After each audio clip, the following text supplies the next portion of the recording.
Being a good friend with safety and courage. This is a real skills workshop. It's part of our series on savvy, relating, and engaging. And I am really blessed. Today, I'm co-creating this with someone who's not just a good friend. She truly is an exceptional friend. We've been cultivating this kinship for a while now. Um, Getting close to 2 decades. yeah, and I I'm looking forward to hearing what Kathy Vartuli from the Intimacy Dojo has to share today, because I know I'm not normal. Normal is a setting on my dryer. I am not normal. Okay. I am a responder. I'm not an initiator. I'm sound sensitive, energy sensitive, and a whole bunch of other things. I am very, very willing to explore ways to make a friendship better. And I dysregulate if somebody's attacking me or telling me that I don't understand them, or like blaming me. I know that that just fundamentally hits my nervous system in a way that I get really shaky, teary, runny, meaning run away, and runny nose. Like, it's a big deal for me because I've cultivated a heart that's very open to the people I care about. And so, Kathy somehow navigated me through all of these years. And eh, for someone who spent some of the most traumatized moments of my freeze with the mantra going through my head, I have no friends. Um, I have not been able to say that for a long time without sort of laughing at myself, because It's good when you it's can not laugh true at your anymore. subconscious brain is like, after. I understand the desperation to have deepness and someone who can really meet you. Um, and today in this workshop, we're going to be exploring some of the things. You're a participant. If you're here live, thank you so much. It's great to have you with us. The chat is a way that you can add your energy, your wisdom, your insights, your questions, the things that are hard for you into this workshop. Um, and if you're watching the recording, the comment area, the reply section on thrivingnow.center, our community center, is a place for you to continue this exploration together, even for years to come. So with that, Kathy, are all friends created equal? Are we trying to create a bunch of super There, Aunt Kathys in the world? I'd I love to clone you. wouldn't that be lovely?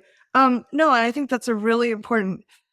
It's important to distinguish. So Rick is somebody I call a kidney friend. Basically, if he called me up and said, "Kathy, I need a kidney," I'd be, "What flight should I be on?"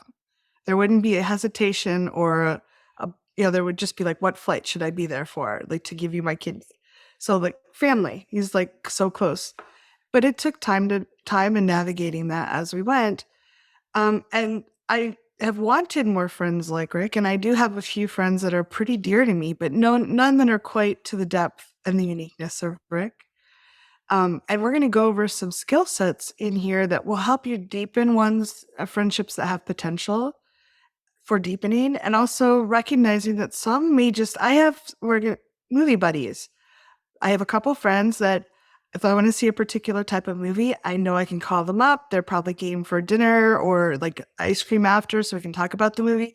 But that's really all I want from them.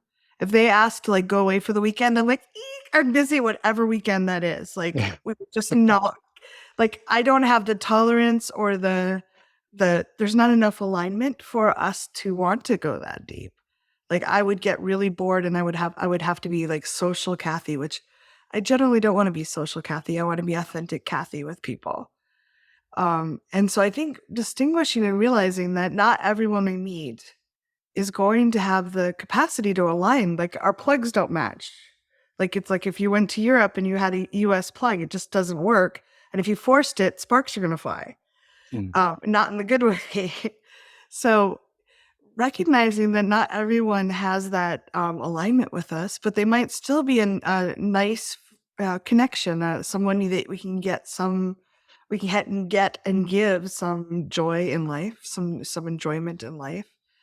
But also, we want to talk in this course, this mini workshop, how to things to recognize and how to go deeper with people that do have that capacity. And I think that's really important to recognize. And I just want to, if you would, just take a moment, maybe take a deep breath, let yourself come here and now, and notice that if you're here now, live or in the recording, you're a pretty awesome person. You're here on a Sunday when you could be with your feet up, taking your afternoon nap or doing whatever on the Sunday, you're getting ready for work tomorrow, whatever. You're here learning about how to be a better friend. And that's, to me, I'm just really touched by that. There's not the average person, if you told them what you were doing, they might be like, I'm fine. Like, I learned how to be a friend in kindergarten and I'm good. And yet I want someone who's a little more thoughtful and more willing to try new things and explore a little more. So the fact that you're here, that alone says you're kind of cool. You're kind of a neat person for me. And you want to take things deeper. And I think it's important to recognize that in ourselves, because then we can see and recognize it in other people too. If you're here, you're probably not someone who takes friendship casually. You probably it matters to me that this person's in my life. So I think just recognizing that is some way to watch people and go, that person seems really casual about their friends. They're not very serious about, and it's not that they can never make a mistake, but if Rick says he's going to call me, he either calls me or he has a good reason, or he'll text me. So to me, that's showing up is really important. And different people have different things they find important. You get to decide what you want out of your friends. But I want people that are willing to go deep and want to put a little effort into cultivating and getting to know each other. And Rick and I have done that over 17 years now or something like that. It's been a while. So we don't start out with the depth of friendship that we might want to create, but we have to start somewhere. And that's hard. I think for people, I imagine if you're on this call, you're someone who really can envision this depth. Rick and I can call him at 3 a.m. and say, oh my God, this came up, and he'll be there for me. Or he might say, I had the baby was up all night. I don't have the energy. Will you be okay if we talk in the morning? We have that trust with each other that he knows that I'll say, I really need 10 minutes, or great, I'll talk to you in the morning. But he's been there for me at 3 a.m. through a lot of stuff. And I try to be there for him too. That doesn't happen overnight. And it's okay to baby step and test the waters as you go. Start with a movie buddy, start going to that movie. And then when you're having the ice cream afterwards, open up a little more. And we're going to talk about some ways to do that in a way that's regulated for both of you.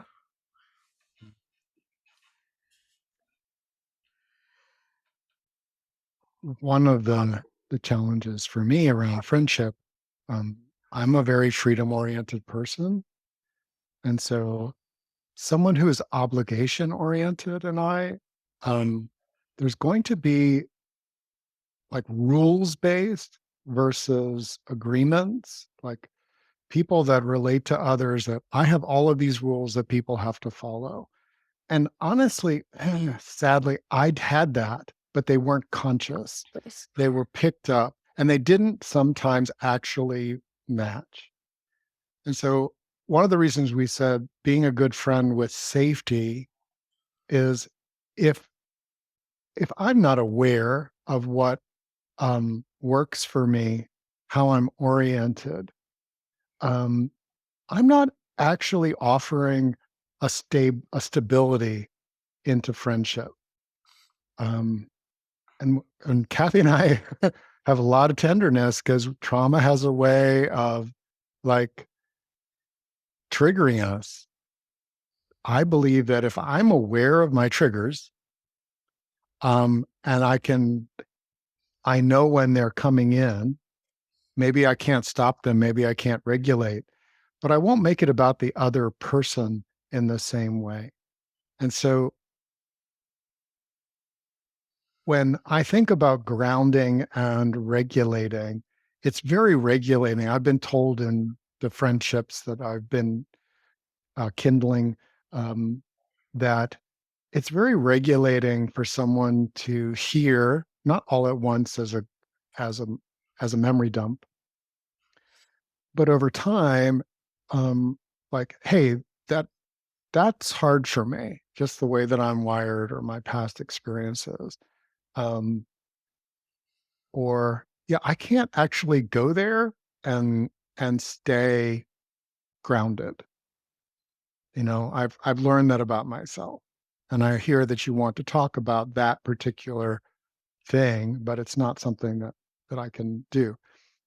Someone invites me to a scary movie. Hey, you know, I I can still vividly, nightmarishly remember movies from when I was 6. I'm pretty darn sure that that genre, if when there's an AI that I can say, "Never even show me these movies anywhere," Commercials.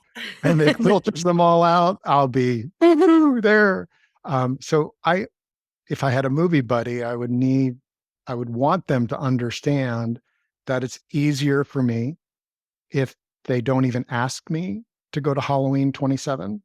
Um, and that if they ask me, I'm going to say no. And um, yeah, tap, tap, tap. And I'll probably tap just as I'm going to tell them, no, never, ever, don't ask me again, please.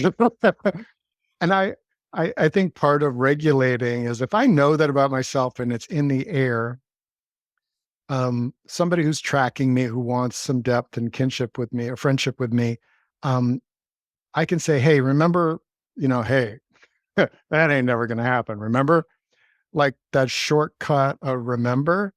When we're starting off, we don't have that. And so the safety comes from me knowing myself.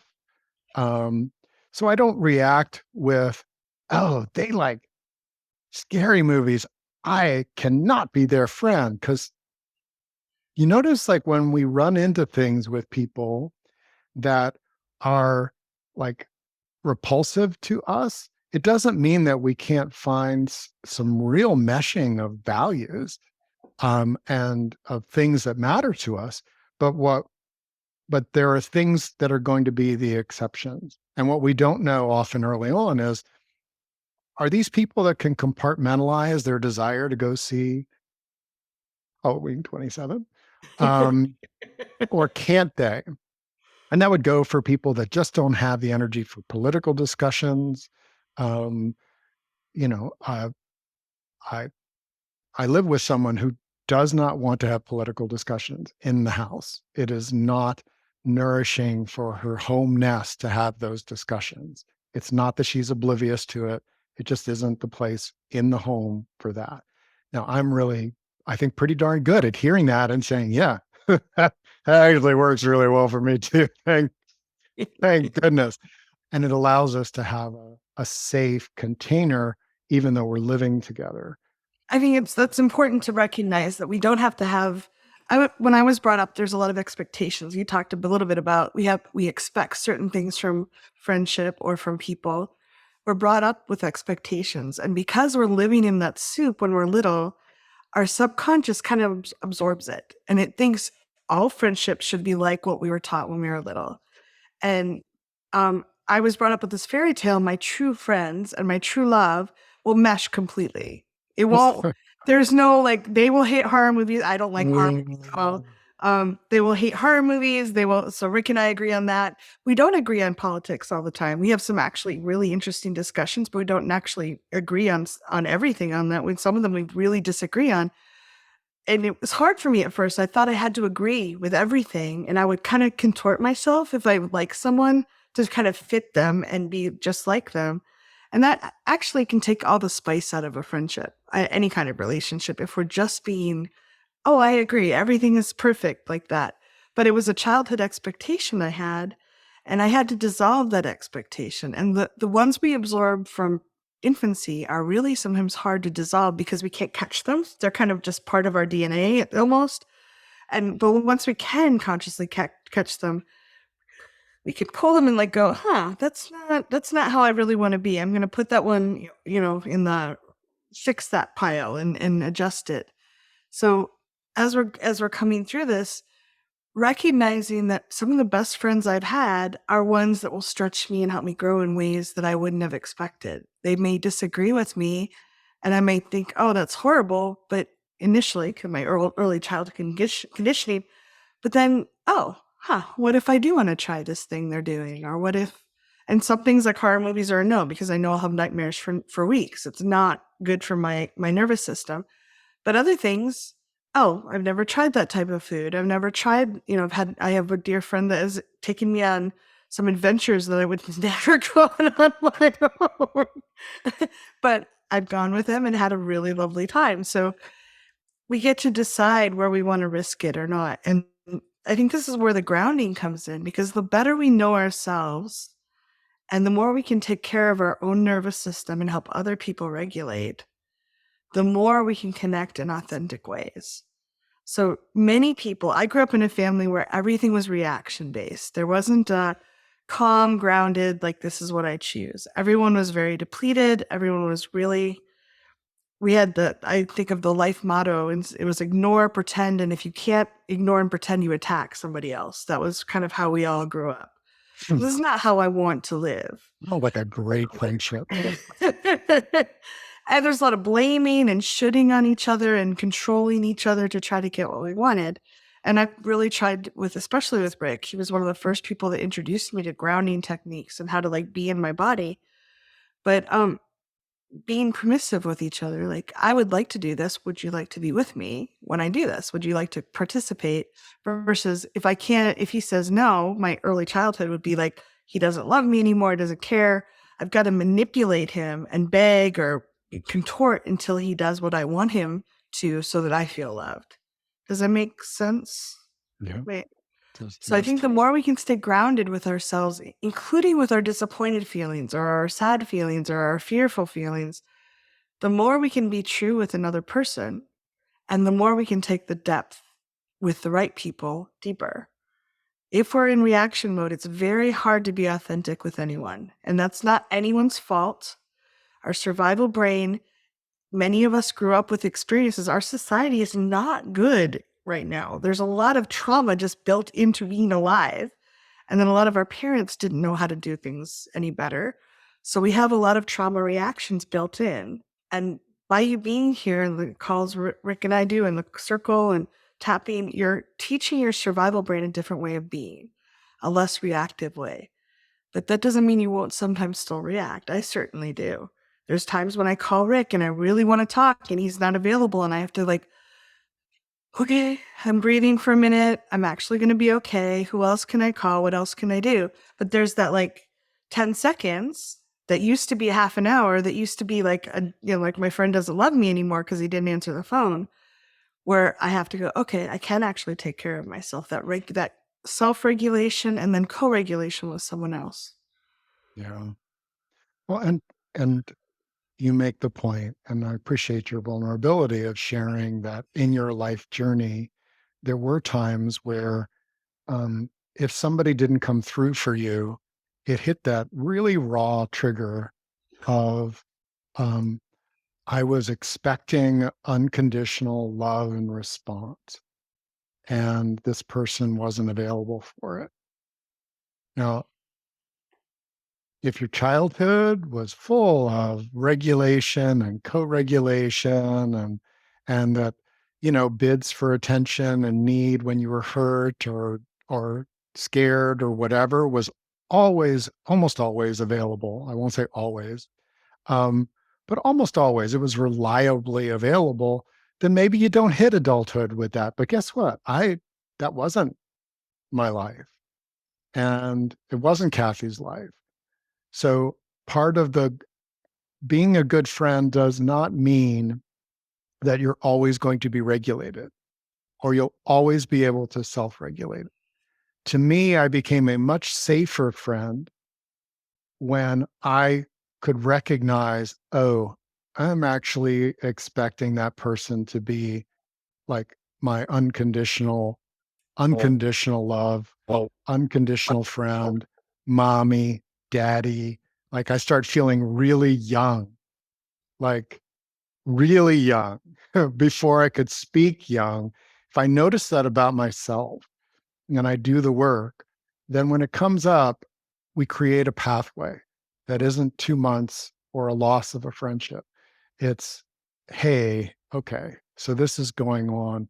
And we build a circle of support. It's one of the reasons why we have the Thriving Now Circle. I believe that if we get used to co regulating and hearing each other around these things, there's less that needs to go right at the person themselves. I don't really want to treat my partner or my friend and or Kathy or any of you like I'm 18 months old. Doesn't mean that my nervous system may not go there. I welcome the fact that, like, Kathy and I have a short, how old do you feel? If I say I feel 3, like I get to be pouty in 3, but there's now an adult and a 3-year-old that I'm with. This kind of approach is something that is an energetically and emotionally sensitive human. We're together today here cultivating this awareness. Am I regulated? No. Okay, well, I'm in my primitive brain. My only job is really to re-regulate myself Mhm. and to practice being open to and cultivating co-regulation with others. That could be an app on your phone that helps you co-regulate with a voice. Um, you know, I I probably have how many voicemails that say, "Hey, I just was calling to hear your voice." Mhm. Kathy, my voice is co-regulating for Kathy, hers too, because we practice that like, hey, we practice co-regulation before we start doing other stuff. We check in, we co-regulate, we get on the same. And if we can't, we recognize that, hey, I'm not in a place where I can regulate together in our we space.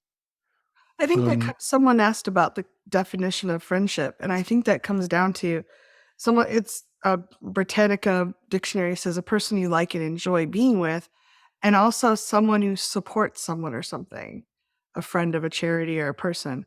And I think to our survival brain, if we take it out of the clinical necessarily into the survival brain, which really does drive a lot of what we do, or to the survival brain, a friend is an ally, someone who's gonna stick by you and be there with you. And like, so if Rick calls and say we have a really bad conversation, have enough history and experience with him to know that he's not mad at me necessarily. Like there might be something we have to clean up, but that he's my ally. He means well and he loves me.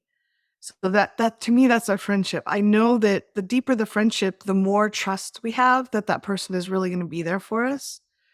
And someone else shared that during COVID and also politically right now, it's very hard. I date people that are, I call it awesome sexual. I date people that are awesome. I don't care what gender they are. And I've had friends that were very pro Trump. And I was like, I have trouble being friends with you because you're voting for someone who is actively threatening my lifestyle and taking my safety away. And so that it made it very hard, and that was a hard line. I did walk away from some friendships, and then I had other friends that were willing to talk to me about it, and they said, I like this part of the financial, fiscal parts of it, but I agree this person is doing hard things. And I was like, I really struggle if you're going to vote for that person that's taking away so many, so like my life felt much less safe. And if you're voting for that person, I have trouble being your friend. And I had to make choices, and I did lose some friends, and people did over COVID as well. For some of that, it is a choice. I don't choose to be supportive or an ally to someone who is willing to be supportive of someone that vindictive. And um, I judge that Trump is very irrational. I don't feel safe when Trump was president. That was my choice. During COVID, people's survival brains were very activated. We were still trying to figure out, like, how do we stay safe with this? And different people had very different opinions, partly politically separated, but very different opinions on how to stay safe during that. And it did on people as well. So there may come up some hard things that we have to make choices on and decide, do I want to support this belief Or do I want to start, do I still want to be supportive of this person, or can I find a way to be both? So I think it's important to realize that there are some beliefs that may take precedence over certain friendships or family relationships. For me, that certainly has been the case. And then there's other friendships that were deep enough that I was willing to like hash it out with them. And like let's talk this through and find a way that we can be in balance with each other. I really like you to hear me how threatened I feel. And I'm willing to listen to you because I care about you enough and trust that you care about me too. Does that I thought it was a good comment someone said, and I just want to just kind of bring that up because there can be really hard, like when we're going through tough times, friendships are stressed, and they can either get stronger and deeper, or they may fracture, and that's very sad. But it's not.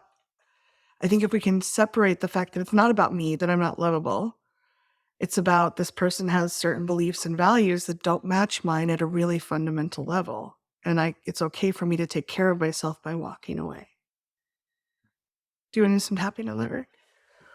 Well, I wanted to, I think those of us that were listening and riding the emotions of that with you, use the term threatened, 4 or 5 times. Mm-hmm.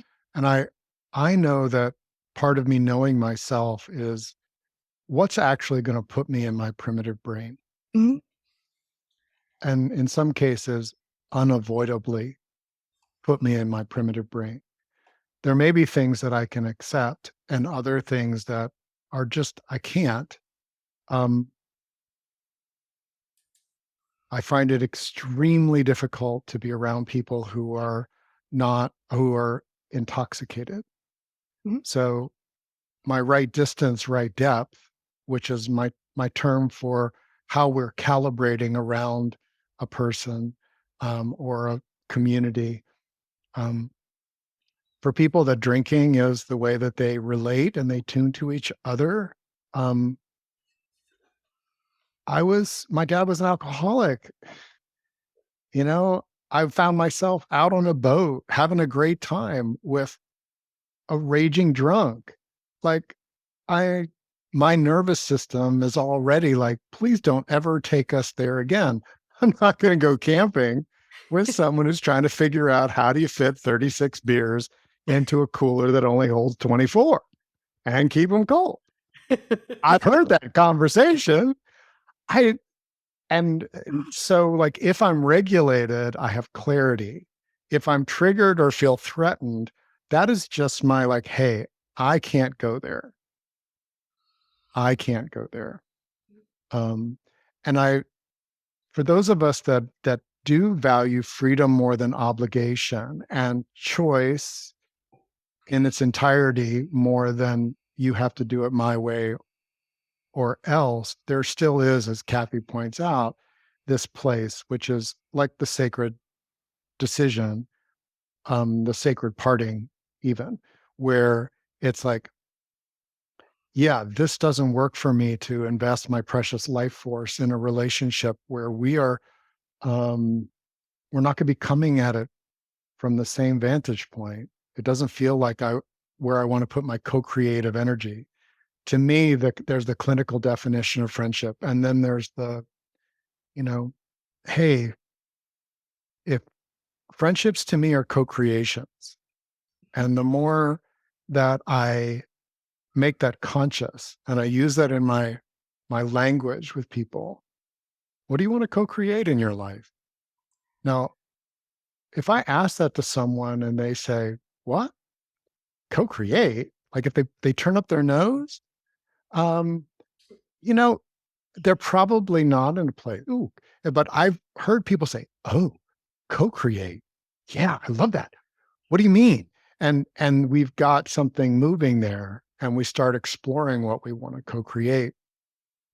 Um, I believe in the opt-out that comes with freedom, including the opt-out for somebody to not talk to someone who would like them to be obligated by blood or expectation for them to do certain things or be a certain way. That makes me way out on the weird spectrum. Whether you spell it WYRD in the old style or WEIRD, I'm weird. I and it matters to me. And so like if somebody takes me to the airport and their expectation is I will be obligated to say yes when they ask me to take them to the airport, we we need to clean that up. It's one thing if you say, "Hey, I'm glad to take you to the airport if you're willing to take me next month when at this date." Like you can exchanges are totally fine as long as they're explicit and spoken. But so much of our society, I'm sorry if I interrupted you, Rick, but I think so much of our society, I watch friendships at work a lot. I love to watch people. And it seems like it's a mutual obligation kind of exchange where they're like, I'm doing this for you, not because I love and want to support you and want your life to be better as a free gift of my heart, but as, okay, you better do this back for me. And a lot of people, like in work relationships, sometimes that's somewhat functional. It's quid pro quo. That's not how I want to have my deepest friendships. And that's not really even how I want to have my work friendships. I'd rather be nourished enough that I can offer from my heart a gift to this person because I care about them and want them to succeed and feel good about themselves, and then receive if they choose to give back. And then kind of watch, how does that deepen? Is there an exchange? Unfortunately, I think most people aren't depleted enough. They don't have that free giving. And for people on this call, I imagine that you're doing things to deepen the nourishment you have in your world, the abundance you have in your world emotionally and energetically and physically, so you can say, hey, what is a yes for me to give here? How do I want to appreciate this person? Can I give it freely? Or if I want to give in exchange, can I Rick and I have done this, like neither, like both, like, and I'll help you with this if you help me with that. Like that's totally okay, but it's explicit rather than this guilt obligation soup that a lot of people seem to swim in. And that's where the savvy part of to me for being a good friend to myself and a good friend offering to certain people is I know I'm sensitive to obligation. It can make me rebel. It can make me like reject someone rather than, and again, like emotional freedom work to me in my life, in my body is, oh, they said no. I'm noticing I feel pissed because I've done so much for them. I really am pissed. And I'll tap like this, like I'm starting to feel like really taken advantage of. And you know what? What matters to me is freedom. And I don't want people to do things for obligation. I don't I want really people. don't. I don't want people to do things for obligation. Yeah. Obligation is not good for me. Obligation is not good for me. I'm I have. glad they took care of themselves. I'm glad they took care of themselves, And now I'm going to figure out what I need to do. and now I'm going to figure out what I need to do. And I think that there's power in that, doing some tapping to calm ourselves down and then say, I am noticing that I'm giving more in this area. And Rick and I have talked about that. I feel like I'm doing more here and would really love some reciprocity. Both of us have said that on occasion. Um, I mean, try to do it before it gets to resentment. And nobody's perfect. And I do a lot of radical honesty, some parts of which I like, some parts I don't. But one of the things in radical honesty is to go to someone and saying, and if we've done some tapping and calming, we can do it without accusation and just say, I'm noticing that I feel a little resentful when I do this one task. I imagine that I'm doing more than you are. And I'd love to talk about a way to feel better about that. I don't want resentment between us. And that's kind of a black belt move. Um, but if we can say it calmly and the other person has enough trust, there's a lot of opening that can come from that. We're sharing a truth about ourselves without saying the other person is wrong or bad. Like, hey, I'm noticing that I'm feeling resentment. I'd like to clear it up because I don't want it in our friendship. Um, I think that can really open up the conversation if both people can stay grounded through it. And it's a tough one. So I like to practice with baby steps first. If I'm getting to know someone, I might try it on something that's really trivial and not too important to see if we can handle it. Do you have some tapping you want to do? Even though that conversation would freak some people out. Even though that conversation would freak some people out. And I know that. And I know that. I don't need to try it with them. I don't need to try it with them. Top of the head. I'm free to try it or not. I'm free to try it or not. Eyebrow. And some people I know cannot handle that And some people I know cannot handle that. side of the eye. That would be a language they don't understand. That would be a language they don't understand. Under the eye. At least I can have the conversation with myself At least I can have that conversation with myself on the nose and find small steps and find small steps with people that share that value, with people that share that value, the value of authenticity the value of authenticity and cleaning things up. and cleaning things up. But some people don't. Oh. Some people don't, And it's okay. and it's okay. Oh. I have a number of people in my life that couldn't handle that conversation. They can't hear any resentment or anything negative about them. They're very depleted, and that's okay. But they're probably not going to go as deep in the relationship with them because there's not that mutual sharing. And I think Rick shared in the beginning, like he's someone who's very good at responding to things. I end up calling him probably 90% of the time, partly because I work at a day job. So like my schedule is busier. So I have a few minutes, I call him. But if I didn't know he was a responder, I might I'd be like, why doesn't he ever call me? Luckily, we know each other and we're both articulate about our self discoveries. So he shared that with me early on. I'm much better at, responding to a call. I'm really glad you called me. I'm just not so good at reaching out.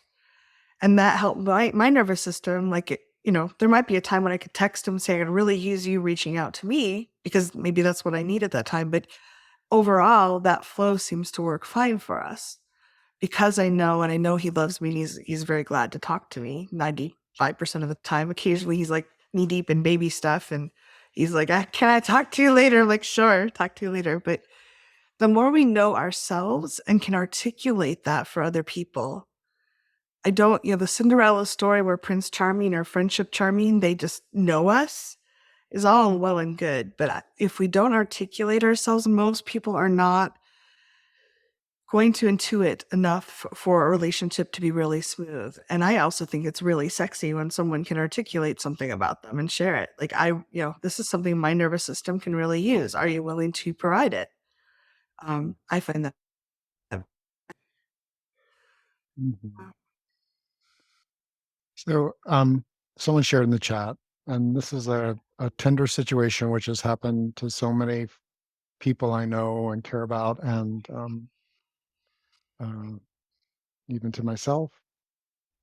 My best friend of the last 13 years ended our friendship about 6 months ago, expressing that another friend's comment, which I agreed with off the cuff, quote, hurt them, and said I didn't know them. I've made many efforts to work on resolving the issue to no end. I have experienced this void from the loss, and I have put my attention on other relationships, but the void persists. It's really tough. I'm so sorry. Um, I have noticed in my life that the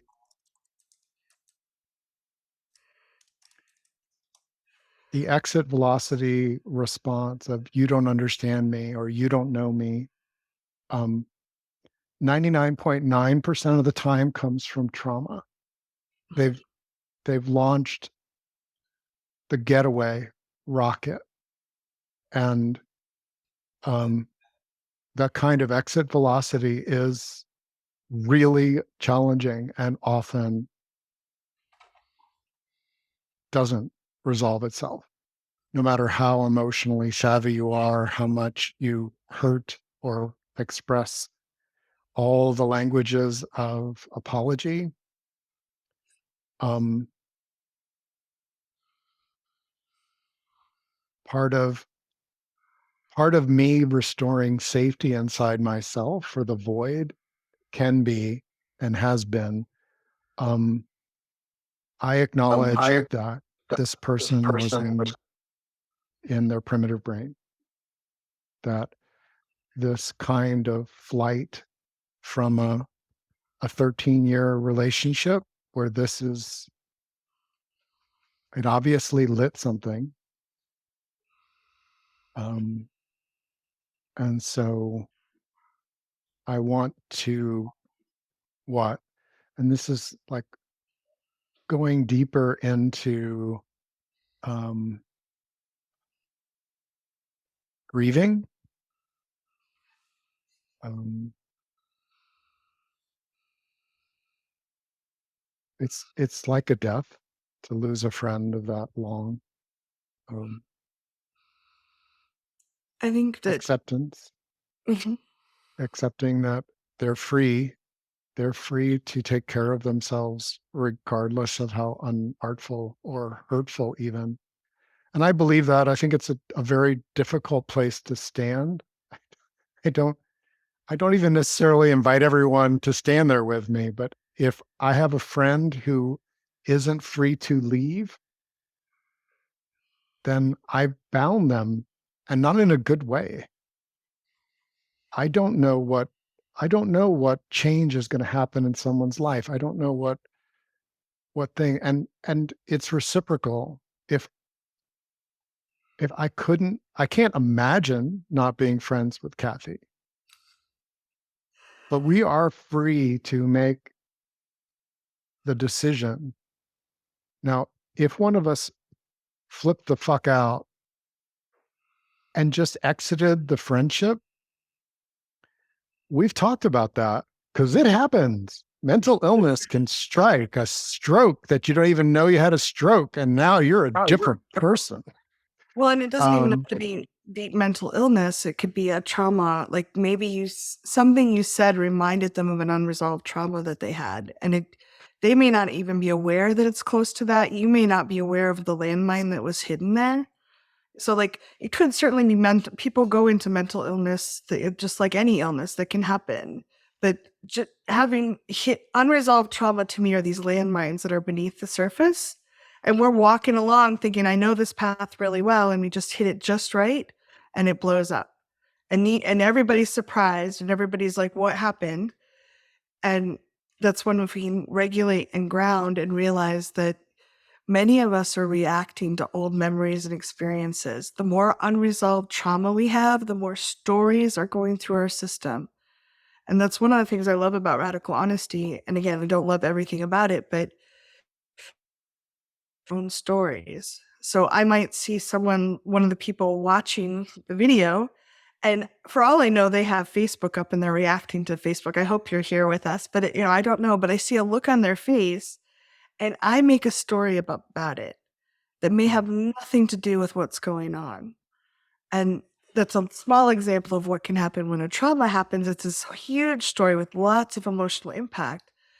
But the more we can realize that sometimes people are reacting to something that's all internal to them, and we just brushed close enough to set off that landmine. We resonated close enough that the landmine went off, but not because we did anything wrong or that we even knew it was there. Sometimes that can help. I don't know. I think often there's a lot of blame or questioning, like, did I do something wrong? Could I have done something different? Landmines that exist from old traumas, we can be cautious and careful and considerate of our friends, but we don't know where they're buried. The whole thing about old traumas buried deep, we we hid them to get through childhood. We buried them well, and we learned to pretend they weren't there so that we exist. And then our friend is just merrily walking around the road, happy and engaging with us, and boom. So I like to hang out with people that are actively working on their traumas. I don't know of anybody who doesn't have some trauma that they haven't resolved. So I'm not asking for anyone that's all healed, but I want someone that's conscious of those wounds. And maybe they drift, like if Rick and I blew up at each other, maybe I said something that, really affected him and affected a trauma, though he's very conscious of his old traumas. I imagine we might have to like give each other a little space, but I would hope that we could talk, and over time intensities from traumas often diminish with time. And sometimes we let them out at the people we're safest with. We yeah. let out those feelings first with people we're safest with. because they're the only person we feel safe enough to actually experience those energies with. So I know that doesn't make it all better, but it can also it might give some context to hang it on.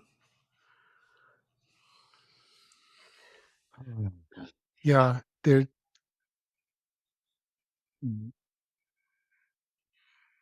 part of to me being a safe and courageous friend is that I have awareness of PTSD. Isn't this like, oh, they have PTSD? I have lived with people who have complex PTSD. I've loved people who have complex PTSD. I am friends with people who have complex PTSD. And because I'm trauma aware, it doesn't mean that I tolerate abuse, but it changes the perspective so that if a natural disaster happens, I'm viewing it as, you know, fires sometimes happen and tornadoes happen and tsunamis happen and volcanoes happen and earthquakes happen. And it's tragic when something like that happens. And to me, you know, certainly the traumas in my life are a bit like fault lines. I shared the one like there's some really cool guys. I mean, I like them from a distance. They're easygoing, they're fun, they're jolly, and they're not drunks. I've never seen them mean. They're great dads, but guess what? I can't go camping with them. I can't. God bless me. That is a fault line where I am not putting myself on the fault line being there. And so for Could me it to know that, I might even be able to reflect to them, say, yeah, I had this thing growing up, and I don't see any sign that you're at all like my dad, but just the smell of beer, to be honest, especially stale beer, I'm done. Like you do not want Rickety Rick the werewolf at your campground. You just know. So I'll stay home and we'll play frisbee games with the kids. Yeah. Um, that to me, I believe, makes me a safer friend than to pretend that I'm, or even to even consider myself weak. I don't consider um, triggers and things uh, to be weakness. could we I Go things ahead. that no, and just what you comment that them moving on like I don't matter. And I'd love to do a round of tapping on the belief that the thought, the story that I don't matter. Because I think for many of us, if a friendship ends, there's a lot of I didn't matter enough. And I certainly felt that like a friend of mine that was a very big Trump supporter when they were like, I can't, I'm only gonna support Trump, I'm gonna give money. And I was just like, do I not matter to you? Like that's very painful story, and I'd love to do a little tapping on it. Karate chop. Even though I think this means that I don't matter to them. Even though it thinks it, I think even that though I think that was our 7 minute break warning. Let's do a start tapping. Try again. even though I think this means that I don't matter to them. Even though I think this means that I don't matter enough to them. And that really hurts. And that hurts. That may be true, That may be true. and it might be other things entirely. And it might be other things entirely. Even though I have a lot of grief about this, Even though I have tremendous grief about this, I can allow myself to grieve I can allow myself to grieve and honor the friendship we had, and honor the friendship we had.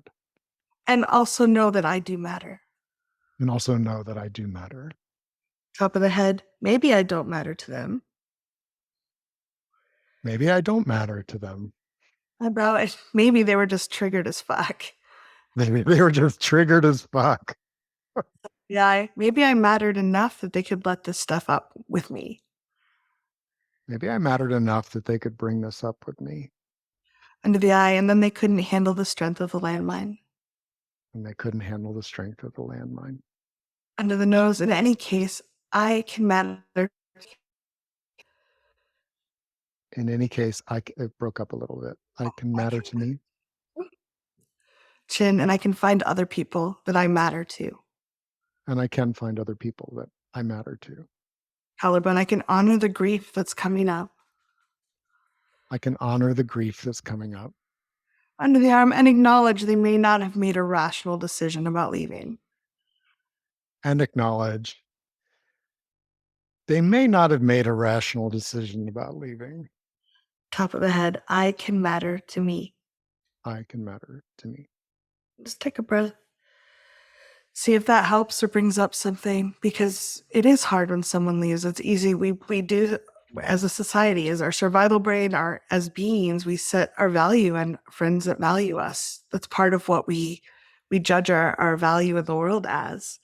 And it's okay to do that. There's nothing wrong. But when we leaning too heavily on a friendship versus what we're creating versus our own internal value, it can be a little bit out of balance. And so it's sometimes good to remind ourselves, I can matter to me, I can matter to other people. This one friendship that was close, it's really hard and it hurts and I can grieve it, but it's not the end all indicator of my worth, if that makes sense. Thank you. Want to add one thing here.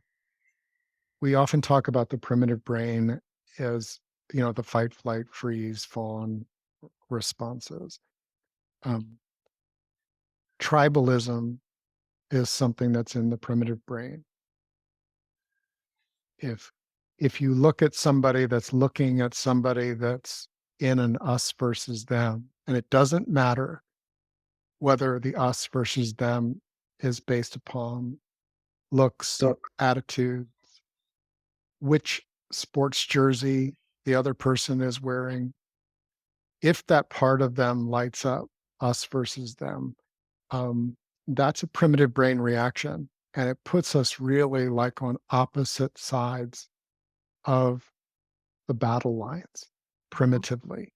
We've been fighting other tribes and protecting ourselves from other tribes longer than we certainly had the English language. Um, and maybe, you know, I when I notice people who are very much in that mindset, I understand that they may not be safe for me because I do a lot to be accepting even of unwanted realities as existing. Um, and I tend to know that if I'm falling into tribal, I am not myself. It doesn't mean that things aren't fundamentally important to me.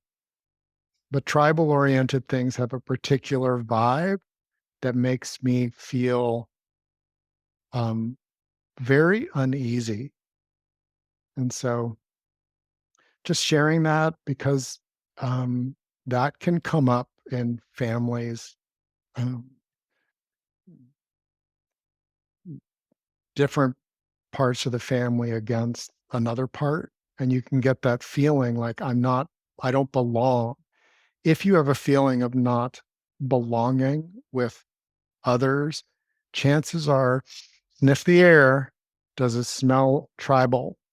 Like clicks and other things. These are tribal kinds of energies. And I'm not putting down indigenous tribes, certainly.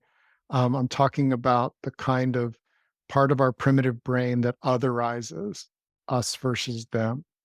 Um, and so it's the us versus them that can rise in companies, in families, in communities, in all those things. We're going to take a 7-minute break. We invite you to take care of yourself. We're going to pause the recording. And if you're watching, hey, we invite you to take a break too. And we'll be back in 7 minutes. The Nice. chat is open. You're welcome to leave notes. Yeah. So Welcome there are a back. couple. Yeah, welcome back. I hope your break was good. Some people are asking about that what Rick described as tribal energy, and I try to stay away from the tribal word because in the groups I'm in, that's considered like tribe is considered like Indian nations. We want to stay away from that. It's just the culture I'm in. But a lot of people in the therapy world call it triangulation. So if I want to feel close to Rick, I might talk about his partner or someone else in a negative way. So in my family, that's a really big thing. If I want to feel close to my mother, I put down my one sister. And that helps us feel like we're in the in crowd, we're together versus this other outside thing.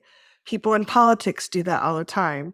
There's a lot of phobia around, the people that are very conservative. They're like them, they, them, the transsexuals or the queer people or whatever, that they are like this against them. At being a queer person, I know that we're not actually trying to take over the world or anything like that or take away rights. So it's kind of silly, but um, that's a way people can get close, to feel close in an artificial way. I'm creating a connection by putting someone else down or making danger outside or someone's not good, versus if I'm upset with my sister, going to actually talking to my sister. So what Rick had been wanting to talk about was being vulnerable, and I think it segues beautifully. So there's the primitive brain reactive way to get close to someone by putting down somebody or creating outside danger. Um, I judge Fox News is very good at this and making everyone afraid of things, so they pull closer. And I think a lot of I read a really interesting article. I just want to add that about really religious folks, how they tell them to try to recruit, and they say it's the actual people that help build the collectiveness in the church. So if people did listen to people trying to proselytize, the people they wouldn't feel so threatened and judged, and they wouldn't run back to the church and be so closely connected. So if the fact that people go, please stop talking about that, and kind of judge them, creates a closeness in that church of, we have to stick together. We're the only ones that are right. Everyone else judges us. So we can create that sense of closeness through fear and othering and judgment, or we can take the courage we have and practice talking directly and being vulnerable and sharing who we really are with people and talking directly. Like, instead of, if I was upset with Rick, I might go to Gene. If I was in my primitive brain, Gene, he's so bad, he never does anything, he just blah blah blah, and really exaggerating. Anytime we say always and never, good brain, we're probably reactive. And if we're talking to someone else, it's different. I might call Rick up and say, hey, I need to vent for a minute, and then I want to have a practice conversation on how I'm going to fix this. That's very different. That's, I judge that that's okay. I might need to blow off some steam. Oh my God, blah, blah, blah, how could they do that? Okay, this is what's actually going on. I'm calmed down now. If I'm doing it to process, that's different than if I'm trying to do it to just be close to Rick or to make someone else bad or wrong. Um, did I explain that clearly? Yeah. And that's where the savvy is. If you're the type of person that when there's a situation that's um, you just need to vent, for example, and you know that venting energetically is actually helpful to you. Venting to the person who instigated the need to vent, I I haven't seen that usually end up very well. That's like a 10th degree black belt sort of thing. Um, but to Nope. co-regulate with someone, to co-regulate with someone like, hey, I've got this energy, I need to vent. That's a shortcut, especially if you've already set the frame. So like if I say, hey, can I vent for a minute? What I want you to do is check in with yourself to see whether you can hear my like how I've been treated, mistreated, um, these terrible expectations and other things, any of that. Can you hold that space for me for a few minutes so that I can get this out and I'm not carrying it solely within myself? Now, if we have that conversation with somebody that we would like to vent with, and they say, actually, if you vent to me, I'm going to want to go and kill the person. Like, I'm going to go directly to my dragon slayer. I am going to pull my sword. Where are they? They need to suffer. So like maybe not the best person to vent to. And when she says, "Can I vent for a minute?" and I'm actually like this close to being like, I just need to be a dragon slayer. I really probably want to say, "Hey, I'm got a lot going on right now. Can we talk in a little bit?" Why? Because she's not asking for a dragon slayer. She's asking to vent. And so the savvy part of this dynamic is we're cultivating people in our lives, finding out what how do they handle this? And not necessarily just by testing. I do believe we get information back, but it's often um, corrupted. So I'm I'm inspired by something that someone said in the chat, but I'll own it myself. So there was something really important to me, and I really wanted to talk to my partner about it. And so I took the first opportunity that we had to start talking about it. And I did not check in with her. And the look on her face, her energy, and her attitude was like, this is not important to me. I'm listening to you only because little obligation thrown in there or just willingness to stretch. If something really matters to me, if it's emotionally vulnerable, if it is something I really need to be heard around, um, it is unsavvy for me not to say, "Hey, I'm finding myself really needing to be heard and understood by you. Is now a good time, or can we set aside time with intention for you, if you're willing to hold space around this?" Um, it might even take us, 20 minutes, which is for her and I a big chunk of alone time. Um, Now, if I say that, um, I like to prepave that savvy request with, and please say no if it's not right for you. Why? Because if somebody says that to me, I've noticed when Kathy does that, and please say no if it's not the right time, I feel free to really consider, because she's prepaved permission for me to easily, even if I don't want to say no to her, to easily say no if it isn't actually a yes. This kind of dynamic is new. Eh, I know that not everyone is into it. It's it's so beautiful. Like it is so beautiful to be pre-framed. Listen, please say no if it's not absolutely a yes for you right this minute. Um, I have something I want to share, something that's really dear to me, and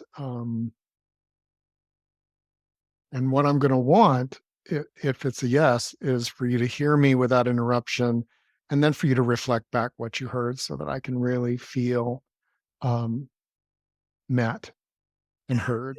I just point out a few things you did there. Yes. So one, you're giving the other person permission, but it's also a request for me. So with Rick, I can just say no if you want. I have another friend where I have to remind him because he'll push himself to be there. I have to say, if you're going to be impatient or frustrated with me, I will be able to tell and it will not give me what I need. So please only be there if you're a yes. Like I have to be much more explicit with him because he's like one of these martyr people that, "Oh, I'll be there for you." But I can tell because he's sitting there with his eyes. So judge who you talk to. But with Rick, I can just tell him. But it's not just for the other person when you say please say no. It's also like, what do you want to receive? Rick also is pre-framing it and saying, this is really important to me. He's letting the other person know, I want to share something that's tender or vulnerable. And then he's also saying what he wants to be for them. And that's a really good question to ask if the person doesn't pre-frame it. What would you like me to be for you here? Do you want me to be a sounding board, someone who just listens and, says, "Oh my God, that," like sometimes we want agreement for while inventing. I want someone to say, "Yeah, they suck. They're horrible. I can't believe they did that." Like, do you want that? Or do you want someone just to quietly listen? Do you want feedback? Do you want coaching? If you ask them, what would you like me to be for you? It might be several things. I want you to listen to me vent until I tell you I'm done venting. And then I would really love your feedback. And I want to get some like practice conversations in there so that I can go ahead and do that. So you can tell them, they can give them the freedom, but also tell them it's important to you for them to be in a space where they can really hear you. So you're kind of pre-framing that there's freedom there, telling them what you want, like what you need out of this. Like, this is really important to me. I want you to be present. If you're in an impatient mood, this is not going to be a good time for me to share. Let's talk another time. And then telling them how you'd love for them to hold space for you. That sets them up to win and for you to get what you want, or for them to say, hey, listen, I just am not in a space where I can do that. I would love to be. Maybe we could do it tomorrow. Or is there someone else like you could talk to in the meantime? Whatever that is, it gives a lot of room and expansion for people to win versus, and it might be that, hey, I can be there for you for a couple of minutes, but I really am exhausted. I can't do the coaching, but I can just listen to you vent for a couple of minutes if you want and tell you I love you. And then I've got to go take care of myself. We're letting each other dance. There's a dance there where we're actually specifying what steps we want to take together. And then also improv. There's room for like, hey, like what will work for you? And I love that. Like what Rick demonstrated was just really beautiful. It sets things up for where we can be deep and connected and actually ask for what we want. And that takes courage and practice. A lot of us do not have the muscles to ask for what we want. It's very awkward. So it's okay to say, I haven't been practicing asking for what I want very much. I feel very shy and awkward about this. Can I practice with you? Can I be shy and awkward? Can I stumble a little bit? True friendship evolves from when we step out of our comfort zones. We gradually grow with somebody, and that means we're going to be awkward sometimes. Dear Lord, Rick has seen me at my most awkward and ugly and snot running down my face. And like, you don't have to start there, but like, we want to be with people that can really see all of us, ideally. And we'll find some people can see us all that way and some people can't. But that vulnerability that we're building, that Rick demonstrated by saying, this is what I'd like, that takes courage. It sounds really easy when he does it because he's practiced for so long. But for most of us, it's like, oh, that's really vulnerable. My bare naked beating heart. And if you say no, that's really gonna hurt. So we can practice. Having a circle of friends is really good too. So like Rick is my dearest friend. I also have some other friends that I can call up and say, hey, listen, Rick's not available. Or I just want to talk to that flavor of person is a better fit for that. So I just wanted to emphasize what you said because I thought it was really important. I it's vital to me if I'm going to be emotionally free and have emotional freedom for all. This it, to me, it is consent. It's also, if I don't do that and I don't get what I expected based upon the relationship or the friendship or what, you know, like, oh, they forgot or they didn't remember, I can feel really hurt because I didn't frame it so that they had the space to check in. Am I in that kind of place? And you said, like, with certain people, it may be that you have a rare experience of them really being present with you, but that's not your predominant experience. It's like, hey, I noticed that I've really treasured the times when you could be really present and listening. And I've also noticed that we tend to do that when we go for a walk together. And there's something that, I would love to share with somebody who's in the right place for that. Would it be pleasing to you to do that right now? Do you have the energy? So you can, like, if you know somebody, like, I like to be useful. It doesn't take someone who wants to know me much, um, to figure that out pretty quickly. I say it, like, I love being useful. Um, I don't like being demanded, even if it's useful for someone. I like being useful from a place that's a yes. So if someone said, "Hey, Rick, there's something that if it was a yes for you would be really useful for me. Um, but only if it's really a yes. How would you feel about helping me take these books to Goodwill? Yeah. Not right now, but I can do. When do you need them? Like you start a dialogue, and part of our work in real skills is calm and confident. If I'm feeling calm as I ask, and I'm confident that there is a relationship there that allows me to at least explore. Hey, are you the type of person that likes to help take stuff for donations? I notice you have a truck. Are you the type of person that really likes when it's convenient to help, you know, get some furniture so it can be, reused by somebody who needs it? Um, no, I hate that. Oh, great. Good to know. Thanks for letting me know. I'm not going to ask that person again. But that's very different than that person being somebody who really cares about me and saying, hey, I really need to get this sofa out of here. Um, can you help me take that? Does that make sense? Like, I think that there's a savvy exploration of, are you the type of person that really enjoys talking about football? If somebody asked me that, I would say, yeah, when I was 11, I used to be a Redskin fan, but right now, honestly, anything that's us versus them is just not good for me. I just gave them a lot of information to navigate my world. Now, whether they picked up on it or not, it does require a certain amount of cultivated emotional intelligence to to pick up on that signal. But I just told them us versus them stuff is not good for me. But I also can come back to that if they talk about, oh, I can't believe they did that. Yeah, yeah, I can't go there with you. I can tell you're you've got some big feelings about it. I can't be your conversation partner for talking about that right now. That us versus them sensitivity I have. Um, so that's it's vulnerable to be asked. It's vulnerable to ask. There's a power with a co-creation power with.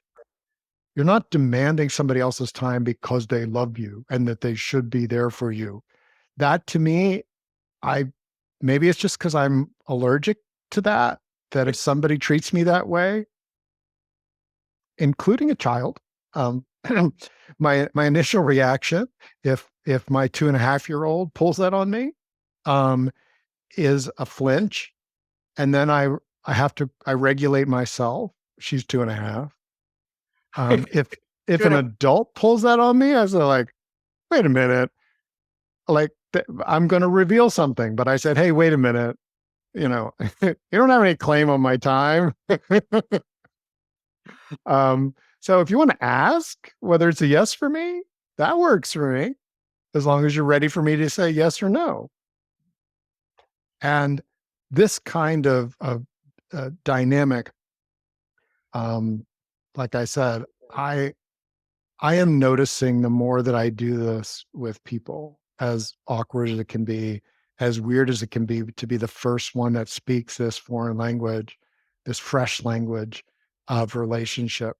The more that I do that, there's there's an ease and a depth and a goodness um, to the relationship that um, is very different. Even little whiffs of this, um, I my mother wants me to call her. Like historically, that would be an obligation, son to mother. Um, and I've reflected to her. I say, "Mom, I'm really a responder. You know how Kathy calls me every day, and somehow that works out almost every day. Like it's so close to every day that it might as well be every day." And I've shared that with her, and I said, "It feels like we have a bit of a predicament because like we both want to respond, and neither of us have a lot of initiation energy, even though I know we love each other and we enjoy talking. And so I'll do what I can, to um and please, you too. Um, she hasn't called me, but I did call her yesterday because I got that initiation rare, um, kind of like the desert flower that blooms once every 2 years. Oh Not no. quite that, quite not quite that intense. Yeah. Well, I think that I love you sharing this. And I think it's okay to share what's important to us. Someone's asking about birthday gifts and like sharing what's important to you. Like I love receiving birthday gifts. Like it's really like if I don't get a birthday gift because I grew up, my birthday's right near Christmas. People forgot it all the time. I feel unimportant to them. And so I've told people, and some of my friends are great about that, and some of them are sporadic, and I get to decide what I want to do. But if um, we can say what our expectations or our desires are. Like, I would love for us to exchange birthday gifts. Like, I give you a gift, you give me a gift. Can we agree on that? How does that feel to your body? Is that something you feel aligned with? Or can we talk about it if we've never done that? It's okay to have things we want out of the relationship, but it's not okay to necessarily demand it. It's okay to say, I probably won't go as deep with you if you're not going to, willing to meet certain things that I need out of the relationship. That's a choice you get to make. That's not a threat or a controlling thing, but to say, let the person know, hey, it's really important for me. I want my birthday acknowledged for my closest friends. Or I need my friends to call me back within so many, a couple days or whatever it is that you need or feel that makes you feel loved. It's okay to request that. But if we can word it as a request, if it doesn't feel like it's coming out as a request, have a practice conversation with someone in the center or get on one of the group calls and practice and tap so that it can come out. Like sometimes it's hard if we have a lot of old resentments and feelings about something, but doing some tapping and some clearing, some practice, like this is what I'd really like. Is there something around here we can work on together? Is there something we can figure out? A couple things that I love to watch for. If I start saying something bad about someone, I've stolen this from Reed Mahako. He's a good friend as well. He said if people start venting to him, he's really good at deflecting. Like he'll let them vent for a little bit, but he's like, I'm really glad we had this practice conversation. When can I check in with you about you talking directly to that person? Because if we continue to let that person vent about them and we kind of get an agreement, it's easy to step into that. Now we're gossiping and we're not actually helping anyone, but venting for a little bit and they're like, oh, this is a great practice conversation. When do you think you'll talk to the check in and see if you actually had the conversation directly with them? It can make things much less toxic, and then we don't have to listen to people vent to us ad nauseum. Like it's fine for a little bit, but to hear someone constantly being negative. So just notice if there's a lot of blame or resentment, there's probably something you need to say to that person if they're safe enough to handle it. If they're not, do some tapping in one of the group calls and clear some of that energy so you're not carrying it around because resentment is very toxic to relationships and blame very toxic to relationships. It's also toxic to us. We don't want to carry that around. So if there's something you're not getting met, maybe they're not going to meet it, but you can still clear your energy around it, if that makes sense. Mhm. Someone put in in the chat, um, and I totally get this. I'm feeling quite conflicted about this topic, including the part of me stomping and tantruming, saying no. This feels like hard work in relationships. I don't want to have to ask for all these things. Yeah, I want to live in a world where kinship is really easy and natural, and that if I walk out my door, I would run into a kindred spirit immediately. I'm grateful to all of you. And you don't live next door. Like I'm not going to. I've been cultivating kinship with people around the world. Um, I remember like a breakthrough for me was recognizing that there was a part of me that wants unconditional rightness. And that part of me was the part of me that wasn't meant as a child. And when I start feeling like stomping and tantruming and sticking out my lower lip, little Ricky is the one that is needing to be acknowledged inside of me. Um, it's not Kathy's job to be mommy to me. Um, is it hard work? It's different work. I've tried to share that it's beautiful work. It doesn't always work. Um, and um, and it's up to each of us. I believe that there's lots of ways to navigate. I'm A core thing for me is emotional freedom, and I do not feel emotionally free if I'm obligated to hold space for someone who is in a bad place when I don't have the energy, and it's going to be damaging to me and other things that are important to me in that moment. And that's coming from someone who this is not only my work, it's something that is a gift. I love sharing my capacity to hold space and be there and be supportive and useful and have competency in that area, but I need to be free to do that or else I'm just an emotional slave, you know, servant. So is it harder for someone to say, "Hey, um, if it's not a yes for you or for now is not a good time, just please tell me." They don't have to say that very often until I can respond, and you can count on me to say no if it's not a yes. You can So early in my conversations with people that seem to have we have enough wavelength. I remember I remember asking someone, "How easy is it for you to say no to me?" And and she was silent. Well, that was good information. And we talked about it and we played a little game, would you tattoo Rick on your forehead? No. Oh, good. That's our first no. It's an easy one. um, Well, what was interesting is over the next 2 years, we cultivated a relationship which started off with her saying no to me a lot, and then, it was great because I it became trustworthy, and when she would ask me something, I would say, "And if it wasn't a yes, you can count on me." If I look back on it and say, "Gosh, I wish I wouldn't have done that," that's not your fault. I'm gonna check in and with myself and get clear about what's a yes for me. And we're not always going to be perfect on that either. Sometimes we No. think we're clear and we're not. Yeah, you go on the adventure like, "Oh, I'm never gonna do that one again." Um, but that's where the safety for our friend is, I am going to check in with myself. I'm gonna do the best guidance that I can. If I say yes, I I look for ways that I check in with people, say, "Look, I'm unsure," or "I need you to know that I may change my mind or be unavailable." Um, so this kind of dance that we're doing is weird. Um, and think about if you're going to do this, think about the world where people knew and they held a space that when they asked you for a favor, that they would be ready for a yes or a no and it would not diminish the relationship if you said no. It would actually strengthen the relationship when you say no.